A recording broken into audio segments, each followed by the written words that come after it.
वसुधैव कुटुंबकम दोस्तों, मेरा नाम है प्रियदर्शन और मैं एक ट्रैवल यूट्यूबर हूँ, फोटोग्राफर हूँ। जैसा कि आप पहली वीडियो देख चुके हैं बेसिक टर्मिनोलॉजीज के बारे में, अब ये दूसरी वीडियो है अपने कैमरा ऐप को समझने के बारे में।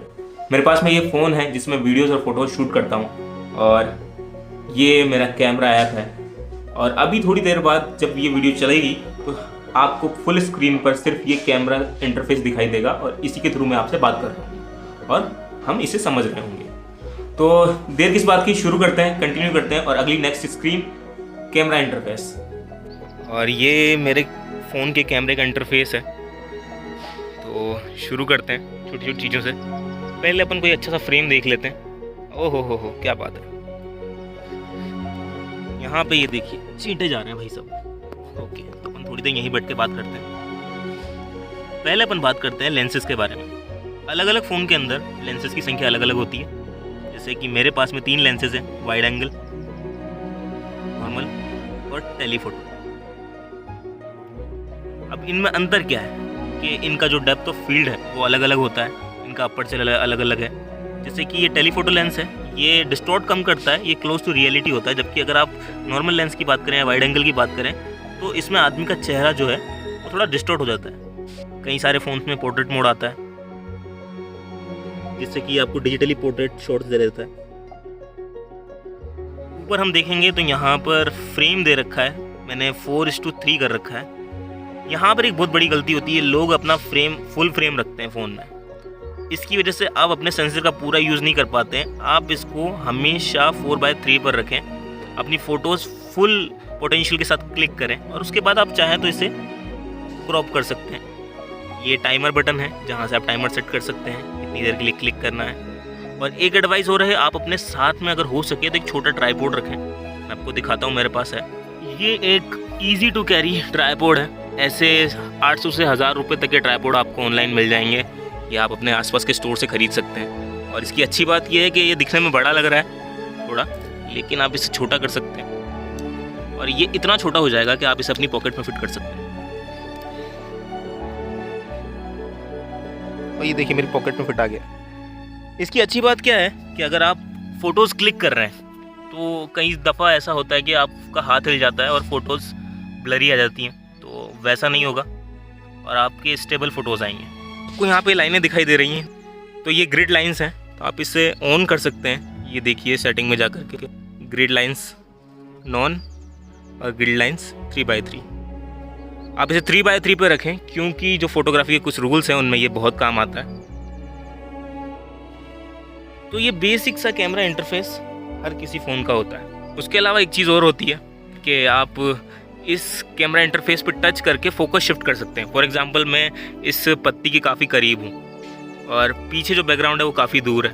अगर मैं इसको इधर करता हूँ तो ये वहाँ फोकस कर लेता है और अगर मैं इसको इधर करता हूँ तो ये पत्ती के ऊपर फोकस कर लेता है। और मान लीजिए पत्ती के ऊपर फोकस नहीं करवाना चाहते हैं, आप चाहते हैं पत्ती यहाँ रहे लेकिन ये फोकस में ना रहे, तो आप क्लिक करें बैकग्राउंड में, वो देखिए फोकस उधर शिफ्ट हो गया। और अगर आप पत्ती पे फोकस रखना चाहते हैं, मान लीजिए इधर फोकस है तो आप पत्ती पे क्लिक करें, पत्ती पे फोकस हो गया। और सबसे अच्छी बात, अगर आप चाहते हैं कि ये शिफ्ट कभी कभी ऑटो मोड की वजह से ये वापस शिफ्ट होकर के जो सेंटर में जो फोकस है बैकग्राउंड उस पर चला जाता है, तो आप इसे लॉक कर सकते हैं।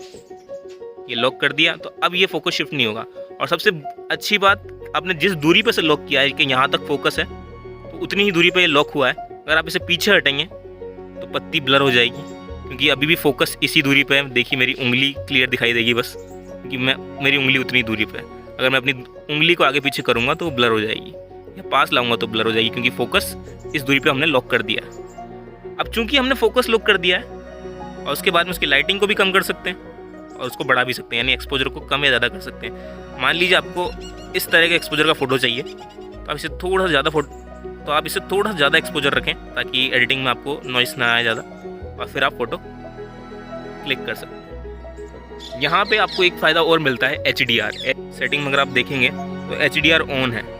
असल में ये क्या करता है, ये एक साथ 3 फ़ोटोज़ क्लिक करता है। मैं समझाता हूँ कैसे।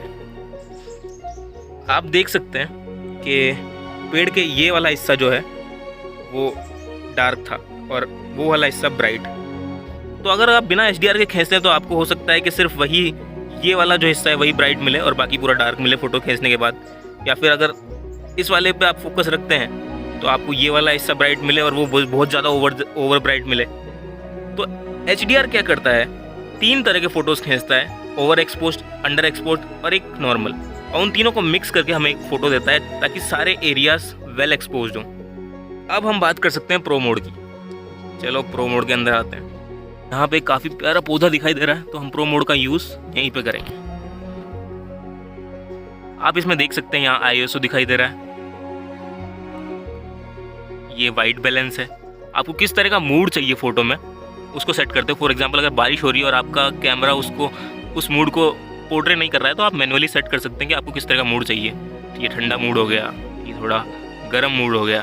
और इसकी बात करते हैं, ये है शटर। तो शटर की अगर अपने स्पीड कर दें 1/8000, तो अगर मैं फॉर एग्जांपल अगर मैं इसके सामने से भी हाथ निकालता हूँ और फोटो क्लिक करता हूँ, तो जिस मोमेंट पे इसने फ़ोटो खींचा वो उसी मोमेंट पे क्लिक हो गया। जबकि अगर मैं इसी शटर स्पीड को बढ़ा करके,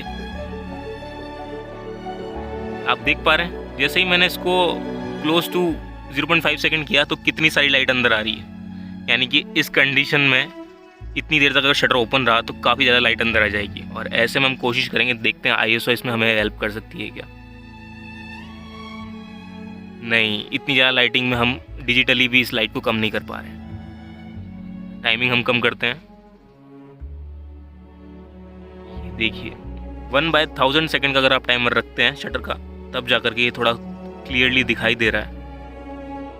और ये है फोकस, और अब फोकस हम बहुत पास ले आए हैं। ये देखिए इस तरह, जिसे फोकस कह सकते हैं, डेप्थ ऑफ फील्ड कह सकते हैं।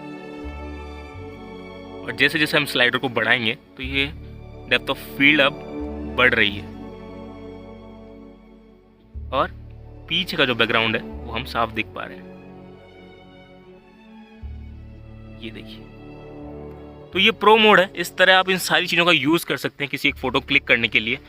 फॉर एग्जांपल, अब जब हम इस छोटे से नन्हे से पौधे के सामने हैं तो हम इसी का फ़ोटो क्लिक करना चाहते हैं। तो मैं चाहता हूँ कि ये जो नन्हा पौधा है बिल्कुल बीच में रहे इन दोनों लाइनों के, और इस पर मैं फोकस करना चाह रहा हूँ। तो मैं इसे मैन्युअली फोकस इस पर शिफ्ट करूँगा।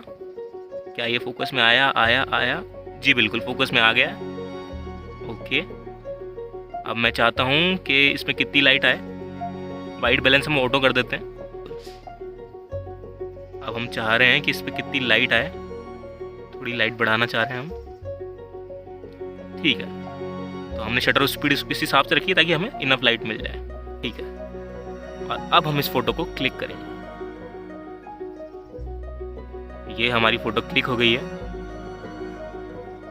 ये यहाँ पर एक मोड है जहाँ से आप सेलेक्ट कर सकते हैं कि आप रो फोटो चाहते हैं या फिर जेपैग। रो फोटो में डिटेल्स काफ़ी ज़्यादा होती हैं।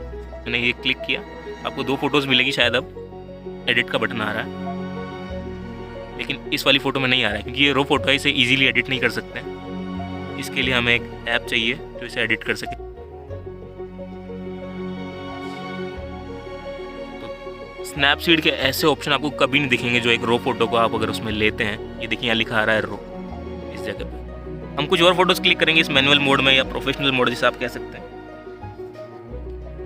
हम चाह रहे हैं इस गेट और इस खिड़की की फ़ोटो लेना क्योंकि ये काफ़ी अच्छा फ्रेम लग रहा है, और चूँकि हमारा फोकस बहुत पास है इसलिए डेप्थ ऑफ फील्ड काफ़ी कम हो गया है। अब हम डेप्थ ऑफ फील्ड को बढ़ा रहे हैं। क्या ये फोकस में आ गया? बिल्कुल। लाइटिंग काफ़ी ज़्यादा है, हम इसे कम करना चाहेंगे। 1/800, ये सही लग रहा है। और हम फ़ोटो क्लिक कर लेंगे। देखिए, हम अभी बहुत आसान फ़ोटोज़ क्लिक कर रहा हूँ। आपको बिल्कुल दिमाग पे लोड लेने की ज़रूरत नहीं है। हमने उजाले में एक फ़ोटो ले लिया, अब हम चाहेंगे कि हम अंदर कुछ अंधेरे में फ़ोटोज़ लें। क्योंकि शटर स्पीड हमने काफ़ी ज़्यादा कर ली थी इसलिए हमें कुछ दिख नहीं रहा था। अब हम शटर के बंद होने के टाइम को धीरे धीरे बढ़ाएंगे। ये देखिए, जैसे जैसे जैसे जैसे मैं इसको बढ़ाता जा रहा हूँ ये और ज़्यादा लाइट कैप्चर करता जा रहा है। अब देखिए, मैंने 4 सेकंड का इसे कर दिया है। क्लिक कर लेंगे।